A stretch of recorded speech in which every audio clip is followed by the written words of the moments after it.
అఖండ 2 cinema release పై ఇంకా ఎటువంటి clarity లేదు. ఇవాళ కూడా అఖండ 2 రిలీజ్ లేనట్టే అనేది మాత్రం చాలా స్పష్టంగా అర్థమవుతోంది.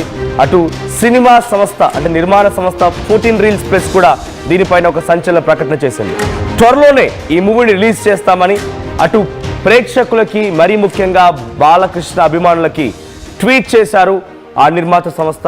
సో క్షమాపణలు కోరుతూ ఆ ట్వీట్లో వాళ్ళు మెన్షన్ చేశారు. అఖండ 2 వాయిదా పైన నిర్మాణ సంస్థ క్షమాపణలు చెప్పడంతో పాటుగా పెద్ద ఎత్తున చింతిస్తున్నాము, త్వరలోనే రిలీజ్ చేస్తామని ప్రకటన కూడా చేశారు. అయితే ఈ సినిమా ప్రధానంగా ఆగిపోవడం గల కారణం ఈరోస్ మరియు 14 రీల్స్ సంస్థల మధ్య ఆర్థిక వివాదాలతోనే అఖండ 2 సినిమా వాయిదా పడింది.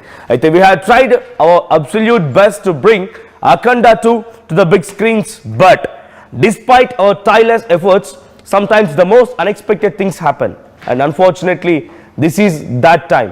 సో ఎంతగానో కృషి చేశాం, బట్ ఎటువంటి ఉపయోగం లేకుండా పోయింది. పెద్ద స్క్రీన్ పైన సినిమాని ప్లే చేయడానికి అనేక రకాలుగా తంటాలు పడ్డాం, కానీ కొన్ని సందర్భాల్లో మా చేతిలో ఏం లేకుండా పోతుంది చూసారా, అటువంటి సందర్భమే ఇది అని చెప్పి ఆ ట్వీట్లో ఉంది.